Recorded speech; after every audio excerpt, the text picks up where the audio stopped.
প্রথমে যারা আমাদের জয়নগর লোকসভা কেন্দ্রের 7টা বিধানসভায় থেকে যে বা গাড়ি সেগুলো আপনারা একটু নিরাপদ জায়গায় রাখুন। আপনাদের গাড়িগুলোর জন্য অন্য কোনো জনসাধারণের অসুবিধা হবে এটা আমরা চাই না।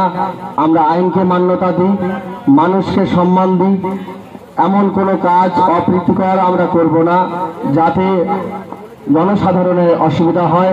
অবিলম্বে যেখানে বাইকগুলো আপনারা গাড়িগুলো রেখেছেন সেখান থেকে আপনারা গাড়িগুলো নিরাপদ জায়গায় সরিয়ে রাখুন।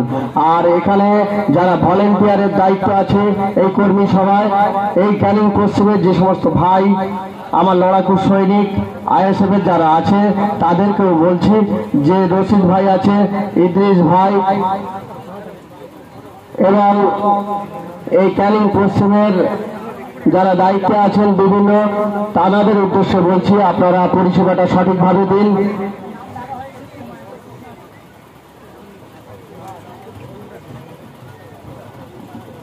এখন আমরা ইতিমধ্যেই 2024 লোকসভা নির্বাচনের ঘন্টি বেজে গেছে। রীতিমতো ইতিমধ্যেই আমাদের আইএসএফ এর 8টা লোকসভা কেন্দ্রে প্রার্থী দিয়েছেন, তার মধ্যে 4 জন আমাদের সংখ্যালঘু ভাই আছেন এবং 4 জন আদিবাসী দলিত ব্যালেন্স করে আমরা প্রার্থী করেছি এবং তাদের মধ্যে আছেন অধ্যাপক। তো আমরা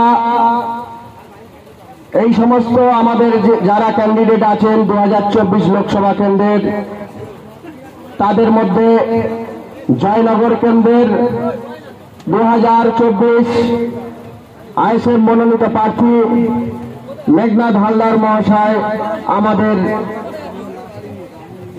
এই লোকসভা কেন্দ্র থেকে লড়াই দিচ্ছেন। তার সঙ্গে আমি সহকর্মী হিসাবে তাকে সহযোগিতা করব এবং 7টা বিধানসভায় এই জয়নগর কেন্দ্রের মধ্যে অনেক কঠিন লড়াই, প্রত্যেকটা মানুষের কাছে আমাদের পৌঁছাতে হবে। আমার একার পক্ষে সব জায়গায় পৌঁছানো সম্ভব নয়। আজকে এখান থেকে যেভাবে আমরা নির্দেশ দেব সেই মতো আপনাদের পৌঁছাতে হবে। মনে রাখবেন যে আমরা নওশাদ সিদ্দিকীর সৈনিক, আমরা নওশাদ সিদ্দিকীর সৈনিক। এখানে কে কোন পদে আছেন সেটা বড় কথা নয়, আসল হচ্ছে আমাদের লড়াই।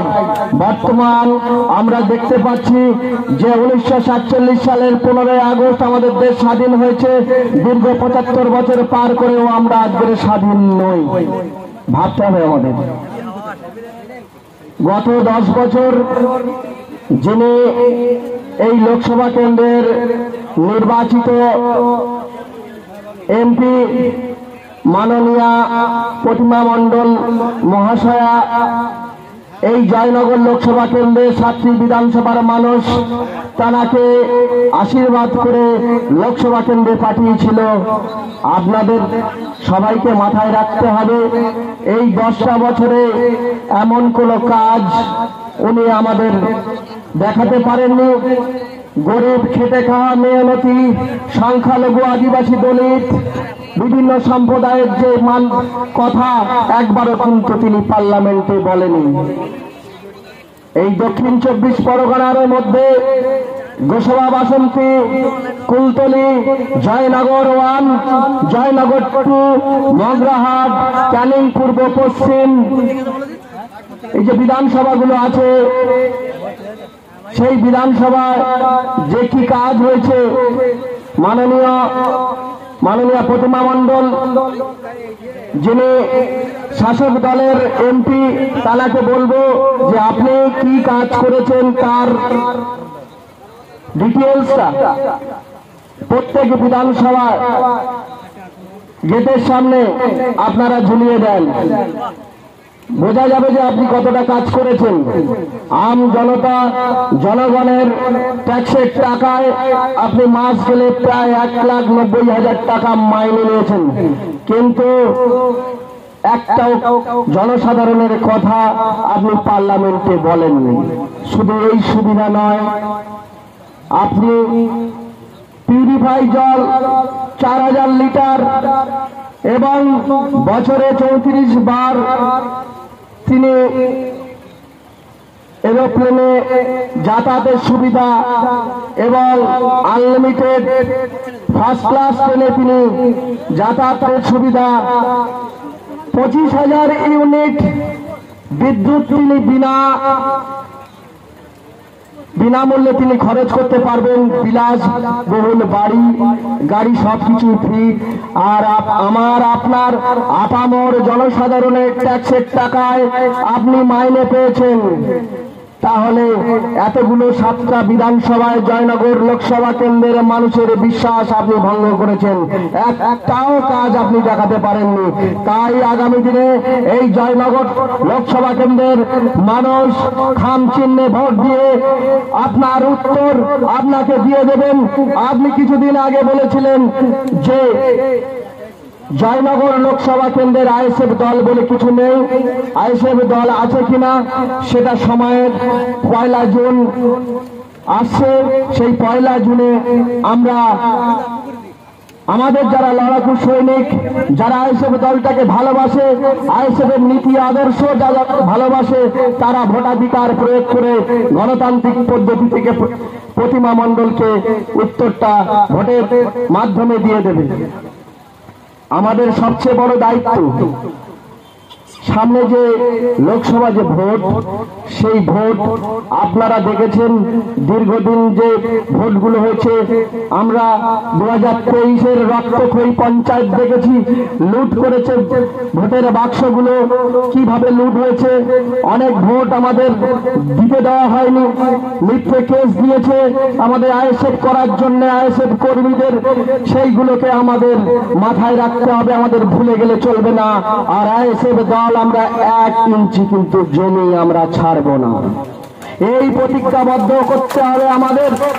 কারণ এই যে কর্মী সভা আপনারা এসে উপস্থিত হয়েছেন, আপনারা এই আইএসএফ দলের একজন নিজেরাই হচ্ছেন লড়াকু সৈনিক। তাই সবাইকে সংগ্রামী অভিনন্দন। এবং যারা রাস্তায় দাঁড়িয়ে আছেন তারা অবিলম্বে আমাদের এই স্টেজের মধ্যে চলে আসুন, স্টেজের সামনে। আমাদেরকে লড়াইটা কিভাবে করতে হবে সেটাই আমাদের ঠান্ডা মাথায় পৌঁছাতে হবে। ভাবতে হবে যে ইতিমধ্যে যে জব কার্ডের টাকা আমাদের মা বোনেরা, বাপ কাকারা যেই জব কার্ডের টাকা থেকে বঞ্চিত হয়েছে, এখনো অব্দি জব কার্ডের টাকাগুলো তারা পায়নি। এবং জব কার্ডগুলো, এটিএম গুলো নেতাদের কাছে জমা আছে পার্টি অফিসে। সেইগুলোকে কিভাবে সেই পার্টি অফিস থেকে আইনের মাধ্যমে উদ্ধার করে জনগণের কাছে পৌঁছে দিতে হবে, এটা আমাদের নতুন পথের দিশা, সেটা আপনাদের মনে রাখতে হবে। আমরা এও দেখেছি যে গরিব যারা ভাগ চাষি, যারা ফসলের উৎপন্ন ফসলের এক অংশ যে জমির মালিক তাকে দেয়, আর তৃণমূল নেতারা যারা আছেন সেই মালিকদের সঙ্গে যোগাযোগ করে তাদের সঙ্গে একটা চুক্তিবদ্ধ করে এই গরিব মানুষের জমিগুলো হরপ করার চেষ্টা করছে। তৃণমূল নেতাদের উদ্দেশ্যে বলছি, সাবধান হয়ে যান, সাবধান হয়ে যান। মানুষ কিন্তু গণতান্ত্রিক পদ্ধতিতে আপনাদের উত্তর দেবে। আর আমাদের আইএসএফ দলের যে সমস্ত কর্মী সমর্থকদের বিভিন্ন ভাবে হুমকি দিচ্ছেন, প্রতিনিয়ত পুলিশকে প্রভাবিত করে তাদের সাহায্য নিয়ে যেভাবে আমাদেরকে ধমকাচ্ছেন, চমকাচ্ছেন, আগামী দিন কিন্তু আমরা ছাড়ব না। বর্তমান আমাদের 3টে দপ্তর, একটা হচ্ছে শিক্ষা, খাদ্য আর স্বাস্থ্য। 3টে দপ্তরের মধ্যে শিক্ষা দপ্তর পুরোটাই জেলে চলে গেছেন।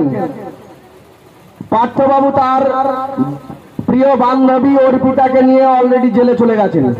কোন দল কিন্তু তার পাশে থাকেনি, সেটা কিন্তু আপনাদের মনে রাখতে হবে।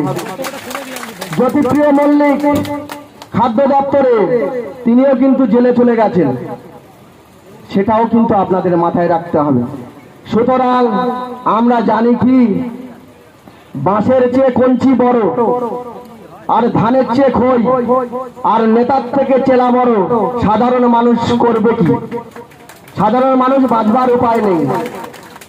তাই যারা ভাবছেন, যিনি হয়তো অঞ্চল সভাপতি আছেন, তিনি হয়তো ভাবছেন যে আমি এই অঞ্চলের মুখ্যমন্ত্রী, ভুল ভাবছেন। ক্ষমতার অপব্যবহার করবেন না। দিন আসছে, আইএসএফ নতুন দল খুব অল্প দিনে এসছে। অল্প দিনে যেইভাবে মাত্র 3 বছর বয়সে পশ্চিমবঙ্গের আনাচে কানাচে গলিতে মা বোনেরা কালকে আমি বাসন্তী গিয়েছিলাম, আমাদের যে প্রার্থী জয়নগরের প্রাক্তন শিক্ষক, সোনারপুরের শিক্ষানিধি হাই স্কুলের প্রাক্তন শিক্ষক মেঘনাথ হালদার, তানার জন্মভূমি, তানার জন্মভিটে প্রথম আমরা যেদিন যাই সেদিনকার কিন্তু বাসন্তী থানার আইসির কাছে আমরা বাধাপ্রাপ্ত হই। তিনি রুলস রেগুলেশন দেখিয়েছেন, আমরা তাকে মান্যতা দিয়ে, আইনকে মান্যতা দিয়ে সেই দিনকার সেই প্রোগ্রামটা পোস্টপোন করেছি। এবং ওখান থেকে আমি প্রতিজ্ঞাবদ্ধ হয়েছিলাম, আমি জয়নগর কেন্দ্রের ইলেকশন কনভেনার যে মেঘনাথ বাবু, আপনি চিন্তা করবেন না, প্রশান্ত নায়ক আপনার পাশে আছে, ছিল, আছে, থাকবে মৃত্যুর আগে পর্যন্ত। তাই এখানে যারা আপনারা ভাইরা এসছেন, ভয় পাবেন না। শাসকের চোখে চোখ রেখে আপনাদের প্রশ্ন করতে হবে। শাসক ভয় পাচ্ছে, হুমকি দিচ্ছে, মনে এটাই ভাববেন যে শাসক দল কিন্তু ভয় পেয়েছে, সেই জন্য তারা পুলিশের ভয় দেখাচ্ছেন। আপনাদের বাড়িতে যদি রাতের বেলা কোনো পুলিশ আসেন, যে আমাদেরকে যে আপনি তুলতে এসছেন বা গ্রেফতার করতে এসছেন, তার কি পরোয়ানা আছে? আপনাদের কাছে নোটিশ থাকলে দেখান, আমরা আইনকে মান্যতা দিয়ে আপনার সঙ্গে আমরা বিনা প্রশ্নে থানায় চলে যাব। কোনো আমাদের ভয় নেই, ভয় পাওয়ার কিচ্ছু নেই। আগামী দিন আপনারা ভাববেন যে স্বাধীনতা কিন্তু এমনি আসেনি, একদিনে আসেনি। আপনারা হয়তো আপনাদেরকে বুঝাবে ভোট চাইতে গেলে যে আইএসএফ ছোট্ট দল অল্প দিন এসেছে, কি করবে? একটাই কথা বলবেন, আমাদের ভাঙড় বিধায়ক একমাত্র নওশাদ সিদ্দিকী এবং একমাত্র আমাদের চেয়ারম্যান, যিনি 294টার বিধায়কের মধ্যে 1 নম্বর, এবং একটাই বিধায়ক চোখে, শাসকের চোখে চোখ রেখে প্রশ্ন করে দেখিয়ে দিয়েছে যে লড়াই কাকে বলে। 32 বছরের লড়াকু সৈনিক আমাদের মোহাম্মদ নওশাদ সিদ্দিকী। নওশাদ সিদ্দিকীকে চিন্তাধারা, আদর্শ আমাদের মনে রাখতে হবে। আমরা হচ্ছে তানার সৈনিক, পথ বড় ফ্যাক্ট নয়। একটা কথা আপনারা মনে রাখবেন, নিজে যদি কাজ করেন, দলকে ভালোবেসে কাজ করেন, দলের নীতি আদর্শ যদি মেনে চলেন, আপনার কাজ দেখাতে পারলে জনগণ আপনার পদ আপনাকে ডেকে চেয়ারে বসিয়ে আপনাকে দেবে। সুতরাং পদ নেওয়ার জন্য অভিমান করার কোনো দরকার নেই, আর পদের জন্য ছোটার কোনো দরকার নেই। বৃক্ষ তুমি কি না ফলে পরিচয়। আপনাদের কর্মের মাধ্যমে আপনাদের পরিচয় দেখাতে হবে যে আমি মঈনুদ্দিন, আমি রামকমল, আমি রাম, আমি কি করেছি। এই জনগণ বলছে, জনগণ আমাকে চেয়ারে বসছে। সুতরাং আপনারা আপনাদের যে চিন্তাধারা, যে কাজ আপনাদের করতে হবে, সব থেকে মন দিয়ে ভালো করে শুনুন। 2024-এর সব থেকে বড় যে চ্যালেঞ্জ, সেটা হলো যে এই ভোটটা আমাদের কিভাবে করাতে হবে, এইটাই হচ্ছে কার্য বিষয়। আমাদের মনে রাখতে হবে, 7টি বিধানসভা, প্রত্যেক বিধানসভায় যে সমস্ত অঞ্চলে আমরা পৌঁছাতে পেরেছি, সেই সমস্ত অঞ্চলের প্রত্যেকটা বুথ গঠন করতে হবে। কোন বুথে যদি অসুবিধা থাকে, সেটা আমাদের উচ্চ নেতৃত্বকে জানাবেন। যদি কোনো অসুবিধা থাকে, আপনাদের যিনি ওই বিধানসভার প্রথমে অঞ্চল সভাপতিকে জানাবেন যদি কোনো অসুবিধা হয়। অঞ্চল সভাপতি যদি না পারে, আপনারা বিধানসভার যিনি গণমানের দায়িত্ব আছেন তানাকে জানাবেন, তানাকে না তিনি পারলেন আমাদের দক্ষিণ 24 পরগনা জেলা সভাপতি আছে আব্দুল মালিক মোল্লা মহাশয়, তানাকে জানাবেন। তিনি না পারলে আমাদের উচ্চ নেতৃত্ব আপনাদের দায়িত্ব নিয়ে আপনাদের কমিটি গঠন করে দেবেন। আর একটা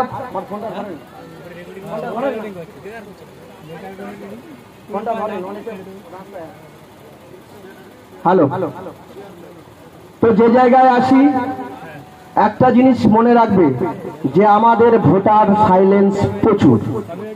সবাই হয়তো ভাবছেন যে সামনে আসতে পারছে না, আমাদের লোক নেই, ভুল ভাবছেন।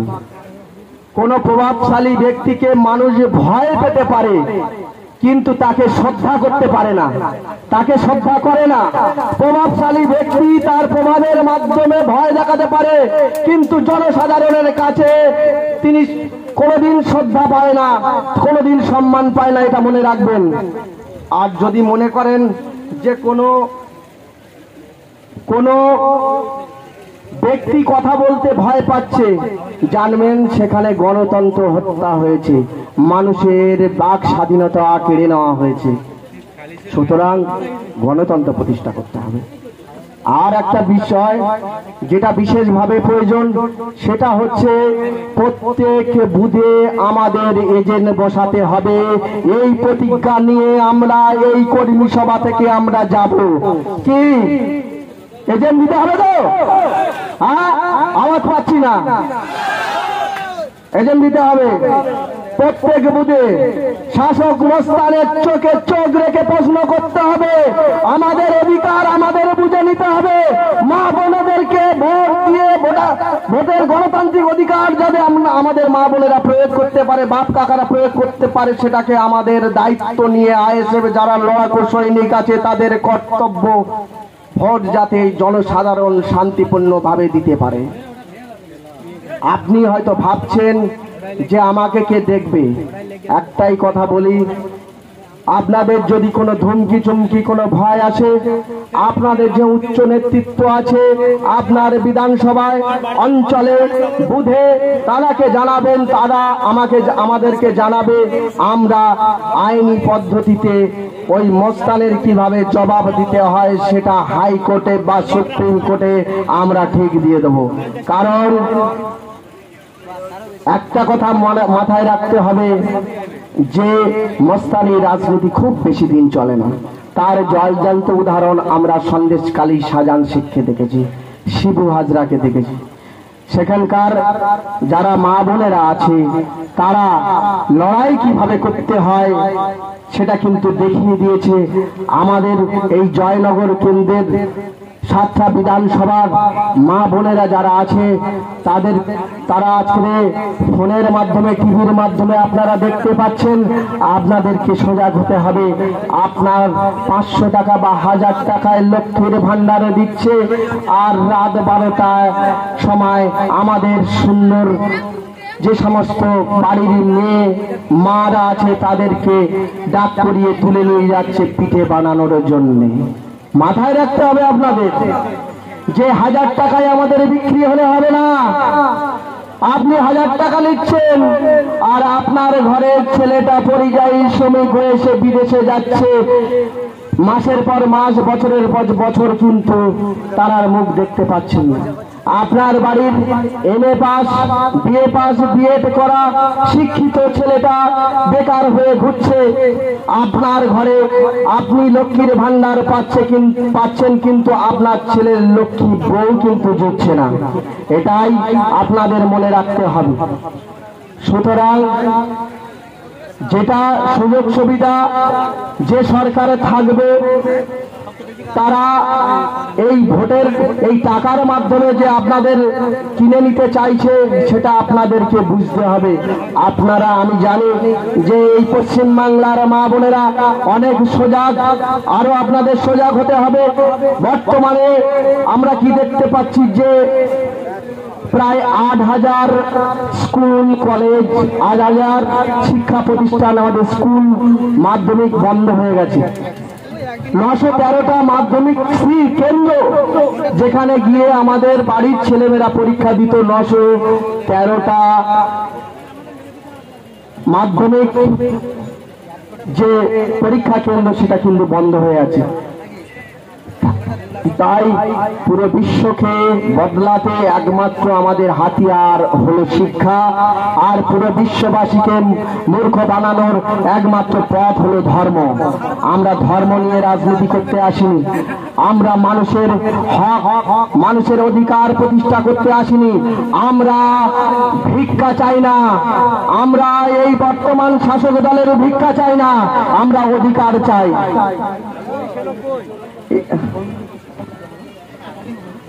আমাদের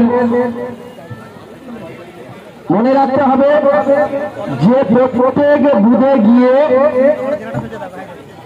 আমাদের কর্মীদের বলতে হবে যে আপনাদেরকে এজেন্ট বসাতে হবে। এজেন্ট যদি না বসাতে পারেন তাহলে আমাদের এই যে আশা করে আছি যে জয়নগর এতে আমরা জিতবো, আমরা 100% বেশি আশাবাদী, কিন্তু এজেন্ট বসাতে পারলে আমাদের জয় নিশ্চিত, এটাই আমি বলছি।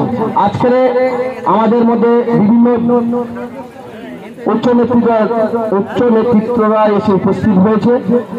আমি আমার ক্ষুদ্র বক্তব্য এখানে শেষ করলাম।